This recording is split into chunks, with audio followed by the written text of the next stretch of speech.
은자리에 나오신 여러분들 다시 한번 주님의 이름으로 환영을 드립니다. 그리고 감사드립니다. 저는 아름다운 것을 좋아합니다. 뭐 좀 웃기죠? 아름다운 것을 안 좋아하시는 분 안 계시죠? 다 좋아하실 줄 믿습니다.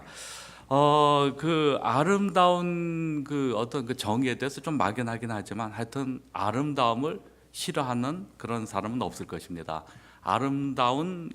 이 아름답다는 것은 그 사람과 마찬가지로 만국의 공통 언어가 아닌가 생각합니다. 아름다운 밤, 오늘 이 시간은 아름다운 새벽 시간이 되겠죠. 예, 그리고 아름다운 여름, 또 아름다운 여인, 아름다운 노래, 아름다운 풍경, 아름다운 꽃 등 오늘 보니까 어제도 보니까 이 꽃이 정말 아름답습니다. 그런데 저는 이 모든 것 중에서 가장 좋아하는 것은 아름다운 사람입니다. 제가 그 좋아하는 그 대중 가요 가수 가운데서 안치환이라는 그 가수가 부른 노래 중에 이런 노래가 있죠. 사람이 꽃보다 아름다워.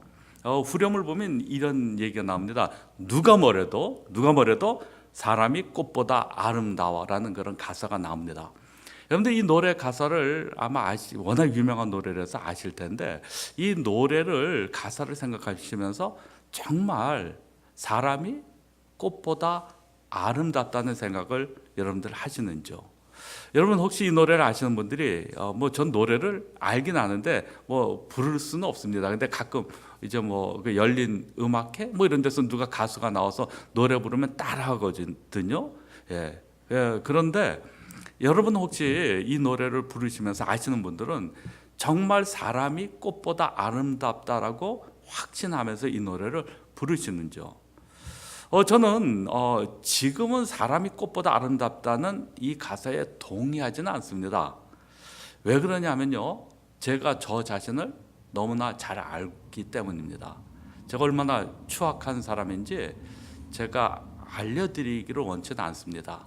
조금만 맛만 보이면 가끔 그 우리 교인들 가운데서 저를 좋게 봐주시는 분들이 계십니다. 그 이유 중에 하나가 제가 강원도 감자바오입니다. 그래서 좋게 얘기하면 순박하지만 조금 안 좋은 얘기하면은 좀 미련한 사람들로 이렇게 생각을 하는 것 같아요. 사람들이 좀 어리숙하고. 그래서 그 감자바오 출신, 그 강원도 평창에서 어렸을 적에 자랐고 다시 조금 더 대도시인 주문진이라는 곳에서 제가 시간을 보냈습니다. 저희 가끔 대도시라고 하니까 사람들이 동의를 안 하더라고요. 그래서 저희 교회 대구에서 오신 분들이 몇 분이 계시는데 한번 제가 싸울 뻔했어요. 주문진보다 대구가 더 크다는 거예요. 그래서 제가 아니다, 주문진 훨씬 더 클 거다. 주문진에는 독일 빵집도 있고요. 옛날에 그 미미당 그 찐빵집이 있다가 나중에 빵집이 생겼고 제가 그래도 중3 때 콜라도 마셔본 사람이거든요. 그래서 제가 그리고 또 저보고 제가 살면서 하나 감사한 것은 첫 인상이 저보고 참 사관님 그 첫 인상이 더럽습니다. 이 얘기는 못 들어본 것 같아요. 예. 그리고 가끔 저를 흉 보는 사람도 있습니다. 근데 보통 흉을 봐도 많이 보진 않아요. 그저 한두 가지 흉을 봐서 제가 어느 날 제가 한번 그 고백을 했습니다. 제가 어떤 사람인지 진짜 이거 제가 주보에다가 썼어요. 한 번은 어떤 내용이냐면 고백 해가지고 괄호해놓고 내가 목회자가 되어서는 안 되는 이유 10가지. 그러니까 장원사관이 목회자가 되어서는 안 되는 이유 10가지.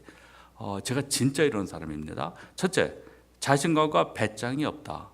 목회자로 20년이 지났건만 제가 이게 지금 11년 전에 쓴 걸 같아요. 그러니까 하여튼 그때 그대로 읽어드리면 10년이 지났건만 아직도 익숙하지 않은 장소나 사람들 앞에서 말씀을 전할 때면 땀을 뺀다. 얼굴에서 흐르는 땀이 온몸을 적신다. 목회자가 정말 아직까지 21년 지금 지났는데 하나님께서 이 기도를 응답을 안 해주시더라고요. 아직도 왜 이렇게 어디 가면 두렵고 떨리는지. 그 다음에 두 번째, 어휘력이 형편이 없다. 제가 설교를 제가 나중에 꼭 이렇게 제가 모니터링하기 위해서 이렇게 보면요, 비디오를 보면은 중간에 아무도 없는데 막 제가 땀을 흘릴 때가 있어요. 이렇게 어휘력이 이렇게 없을까 막 뒤죽박죽으로 얘기하는 것 같고요. 그 다음에 세 번째, 겉과 속이 다르다. 진실한 사람은 속과 겉이 같습니다. 근데 저는 겉과 속이 다른 사람이에요. 겉으로는 웃지만 상대방을 비웃을 때도 있고요. 겉으로는 평온하게 보이지만 속으로는 분노가 지글지글 타오를 때가 있습니다. 목회자로서 적당한 사람이 아니죠. 그 다음에 네 번째로 미워하는 사람이 제가 많아요. 목회자는 제가 생각에 이한나 사관님 장점, 어제 제가 잠깐 한 며칠 같이 있으면서 보니까 모든 사람을 너무 좋게 보시더라고요. 예. 장점인지 단점인지 다 좋대요. 다 좋대요. 예, 그리고 이원철 사관님 제가 30년 동안 알지만 아마 사관들 중에서 가장 순하고 착하신 분이 아마 이원철 사관님이실 거예요. 제가 모르는 부분이 있는지 모르겠지만, 예. 근데 저는 정말 미워하는 사람이 있어요. 어떨 땐 적지 않은 것 같아요. 무례한 사람을 제가 신사답게 대할 능력이 없는 것 같아요.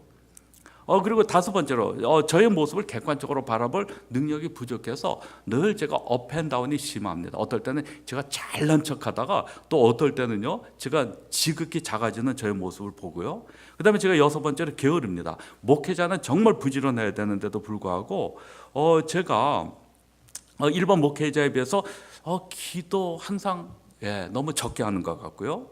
그 다음에 성경 암송도 굉장히 부족한 것 같고, 또 이민 회수가 굉장히 긴데도 불구하고 아직도 영어만 생각하면 경기를 제가 합니다.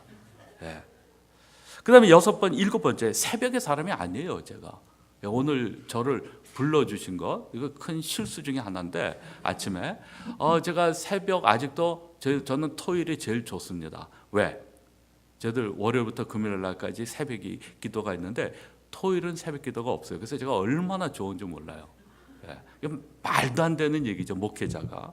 그래서 저는 한 1년이냐 새벽 기도 하면은 뭐 저절로, 그 다음에는 눈이 저절로 떠져서 룰룰랄라 노래하고 찬양하면서 교회로 발걸음을 옮길 줄 알았는데, 지금 21년이 지났는데도 내일이 토요일이구나. 오늘 같은 날 그럼 토요일 날 아침에 어딜 가냐면 항상 코너 베이커리라는 제 아지트가 있습니다. 저만의 장소 가서 커피를 마시면서 이제 설교를 준비를 합니다.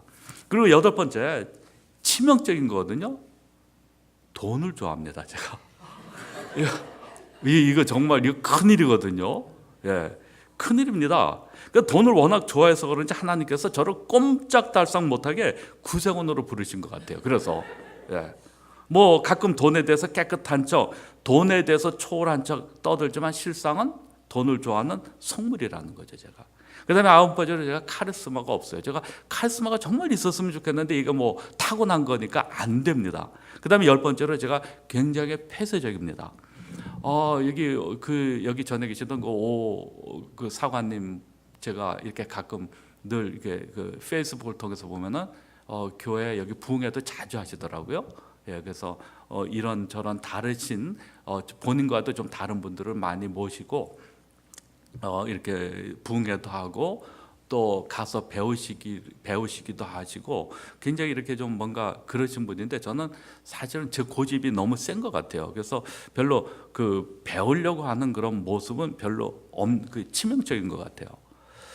그래서 제가 다시 말씀드리지만 저는 사람이 꽃보다 아름답다는 말에 동의하지도 않고요, 믿지도 않습니다. 저는 이 노래 작사자가 진짜 과연 사람이 꽃보다 아름답다고 생각해서 이 가사를 썼을까라고 생각할 때 아닌 것 같아요. 아마 이 작사자가 그 누구보다도 사람에 대해 실망을 거듭한 사람이 아닌가 하는 생각을 합니다. 그러나 이 작사자는, 안치환 씨는 이러한 실망을 소망으로 바꾸는데 성공한 사람이라고 저는 생각합니다. 한때 사람 보기가 지긋지긋하고 실망할 대로 했지만 사람이 꽃보다 아름다울 수 있다는 소망을 가졌고, 바로 그 소망을 바로 노래 가사로 표현하지 않았나, 저는 그렇게 생각했습니다. 저도 마찬가지입니다. 물론 저 자신을 포함해서 사람이 꽃보다 아름답다는 말에 동의하지 않지만 사람이 꽃보다 아름다울 수 있다는 소망을 제가 가지고 있습니다. 저는 이 소망만큼은 놓지 않을 것입니다. 저는 왜 이 소망을 가지게 되냐면 바로 성경 말씀에서 찾습니다. 꽃이 아니라 사람을 이 세상의 그 무엇보다도 아름답게 능히 만드실 수 있는 하나님의 능력에서 저는 소망을 찾겠다는 거죠. 또 이것 때문에 예수님께서 이 땅에 오셨고 십자가에서 바로 피를 흘리셨습니다. 이 아름다움이 거저 주어지는 것이 아닙니다. 이 아름다움을 소유하기 위해서 우리가 몇 단계를 거쳐야 되는데, 첫째 단계가 바로 오늘 이 본문인 다니엘서 1장에서 다니엘과 다니엘의 세 친구 사드락과 메삭과 아벳느고를 통해서 볼 수가 있습니다. 바로 이 네 명이 젊은이가 바로 바벨론으로 포로로 잡혀왔습니다. 근데 3절과 4절에 의하면 이들은 아마 왕족이었거나 귀족이었을 가능성이 많습니다. 몸이 건강하고 잘생겼을 뿐 아니라 교육을 많이 받아서 사리에 밟고 학문을 연구하는데 손색이 없고 어떤 일이든지 일을 처리하는데 능숙한 젊은이였을 것입니다. 한마디로 이 네 명은 준비된 자였습니다. 하나님은 준비되지 않은 자도 준비시켜서 얼마든지 쓰실 수 있으신 분입니다. 아니, 준비가 필요 없습니다. 그래서 그런데 대체적으로 하나님의 능력은 그러시지만 그럼에도 불구하고 하나님께서는 대체적으로 준비된 자를, 자원하는 사람을 하나님께서 쓰시더라고요. 하나님의 능력과 하나님의 원리, 어떤 그 뜻과는 우리가 그 구분을 해야 합니다. 하나님께서 이 세상을 복음화시키는데 단 1시간이 아니라 30분이면 충분합니다. 천사들 한 1만 명만 동원을 시키면요, 얼마든지 세계를 30분이 아니라 단 몇 분 만에 이 세상 모두를 굴복시킬 수 있는 능력이 하나님께서 그 능력을 가지고 계십니다. 그런데 하나님께서 천사들을 사용하다 다른 방법을 사용하지 않으시고 꼭 우리를 통해서 복음을 전하시기를 원하세요. 그러니까 능력과 또 하나님의 원리 원칙은 좀 다르죠. 그래서 하나님께서는 준비 안 된 자 아무 누구도 사용할 수 있지만 대체적으로 원리 원칙을 성경을 통해서 보니까 바로 준비된 자, 자원하는 사람을 하나님께서 쓰시더라고요.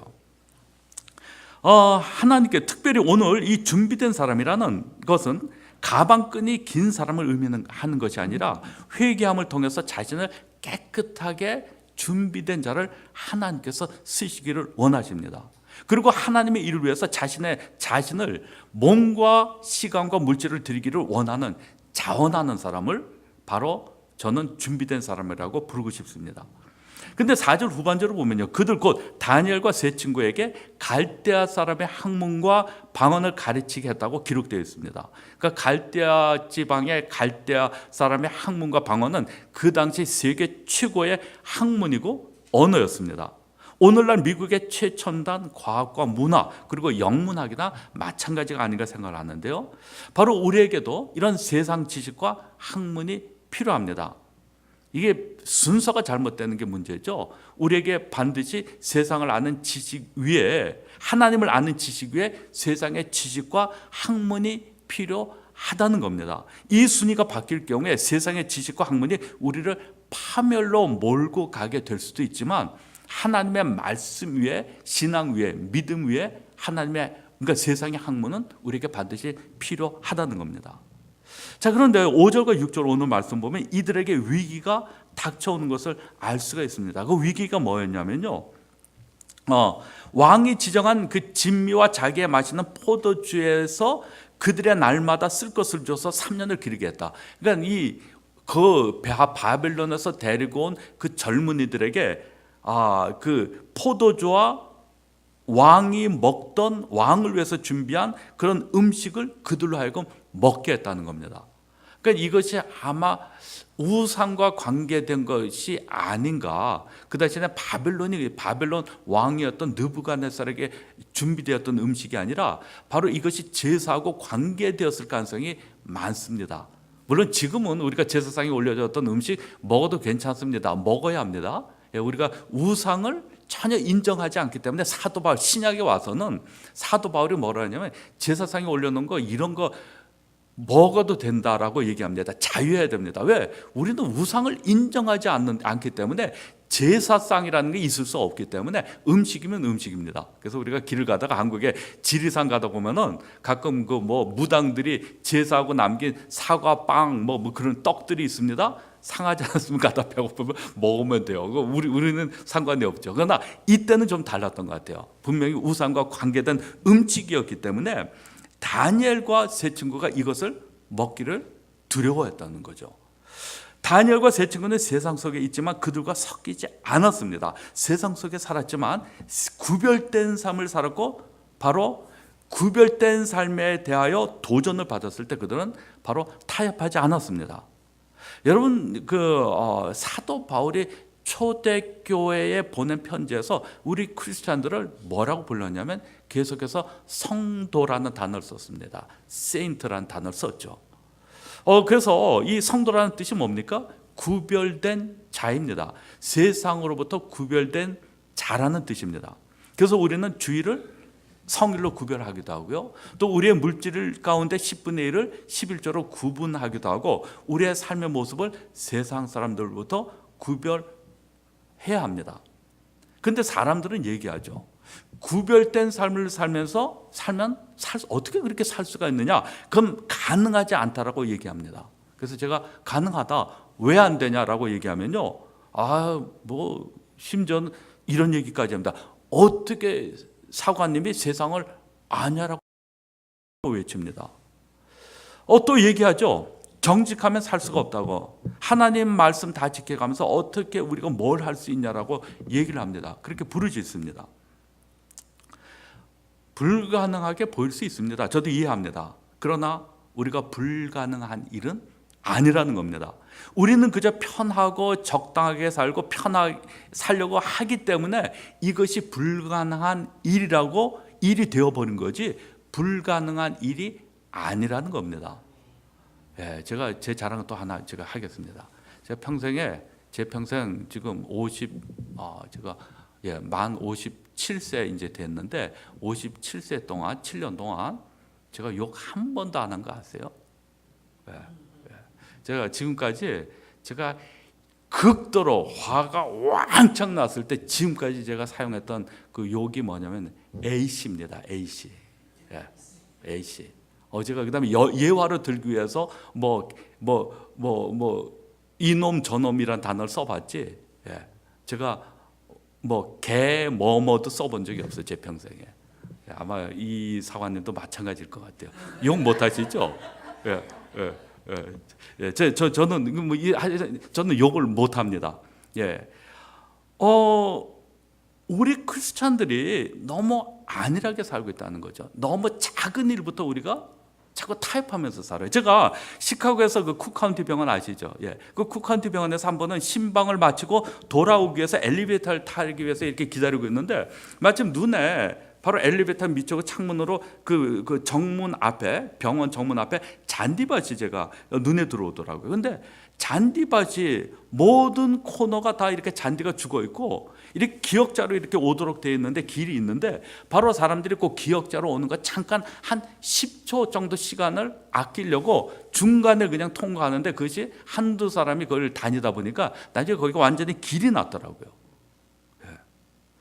화장실을 사용할 때도 마찬가지인 것 같아요. 쓰레기통이 넘치면 누군가가 한 사람이 그냥 쓰레기를 좀 주워서 담으면 좋을 텐데 그냥 꾹 눌러주면 좋을 텐데 넘친다고 그냥 다들 갑니다. 여러분, 제가 어제도 말씀드렸지만 신앙은 상식도 아니고요, 공중도덕은 아닙니다. 그러나 신앙인은 공중도덕 상식적인 면에서 여기 우리가 결함이 있어서는 안 된다는 거죠. 여기에 너무 우리가 부족함을 보여주면요, 사람들이 우리를 인정을 안 해요. 신앙의 차별성도 중요하지만 상식, 도덕 그리고 예의에서 차별성이 있어야 세상 사람들로부터 우리가 크리스찬임을 인정받을 수 있다는 겁니다. 제가 도덕 시간 아니거든요, 이 설교 시간이. 다니엘과 세 친구는 분명히 왕실에서 먹는 음식과 포도주가 자신들을 더럽힌다고 믿었습니다. 보통 사람 같았으면 다 대부분 적당히 넘어갔지만 이들은 달랐습니다. 분명 구별된 삶을 살기를 원했습니다. 그래서 여기서 이것을 관장하는 황관장에게 아주 정중하게 왕궁 음식과 술을 먹지 않게 해달라고 부탁을 합니다. 자, 9절을 보면요, 하나님이 다니엘로 환관장에게 은혜와 긍휼을 얻게 하신지라. 하나님께서 지종장에게 다니엘을 사랑하고 아끼는 마음을 주셨습니다. 바로 성결의 힘이 바로 여기에 있습니다. 내가 성결하게 살려고 하면요, 하나님께서 도우세요.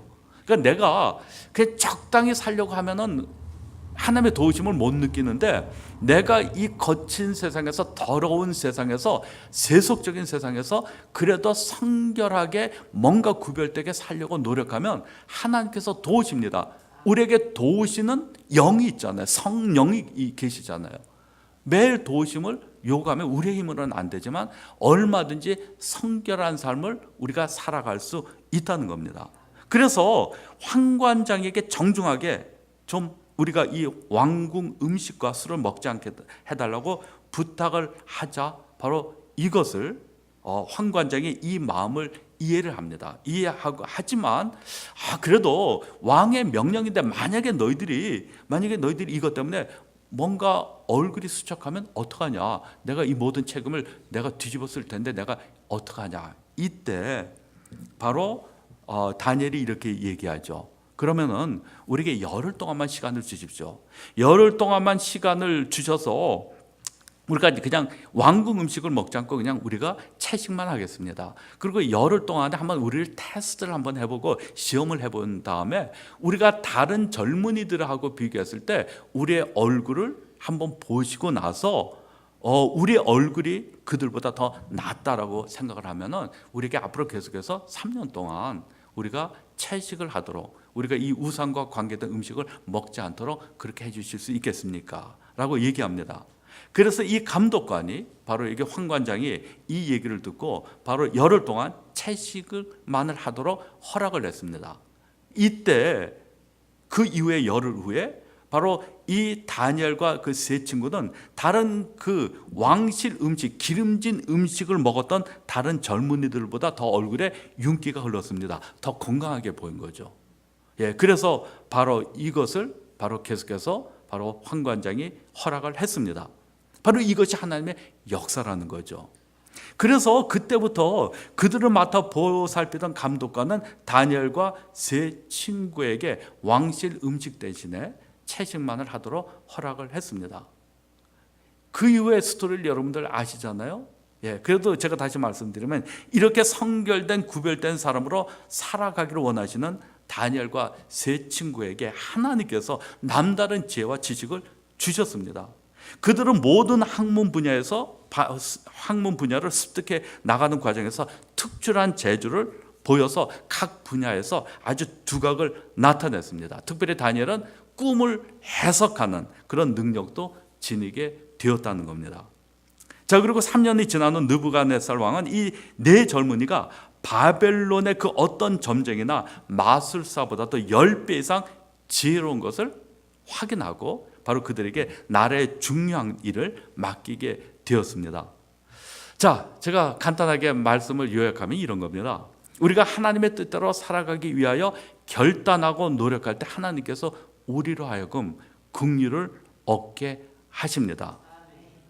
어제 말씀드린 대로 우리의 구원은 정말 은혜거든요. 은혜입니다. 나의 노력이나 공로로 되는 것이 아니라 내 자신의 죄인임을 깨닫고 그 다음에 죄인임을 고백하고 예수님을 나의 구세주로 영접함으로 우리는 구원을 얻습니다. 그래서 우리는 구원을 선물이라고 부르기도 합니다. 그러나 이 땅 위에서 우리가 승리하는 것은, 성공하는 것은 하나님의 말씀에 순종할 때 주어진다는 것이죠. 오래전 일입니다. 제 아들이 아마 3살 정도 안팎일 것 같은데요. 어느 날 새벽 기도를 끝나고, 항상 결론은 우리 아들입니다. 그래서 이제 하여튼 새벽 기도를 끝나고, 이렇게 새벽 기도 끝나고 제가 집에 갔습니다. 그래서 집에 가서 이렇게 소파에 잠깐 앉아서 신문을 보는데 갑자기 제 아들이 그 2층에서 이렇게 저를 아빠 하고 이렇게 부릅니다.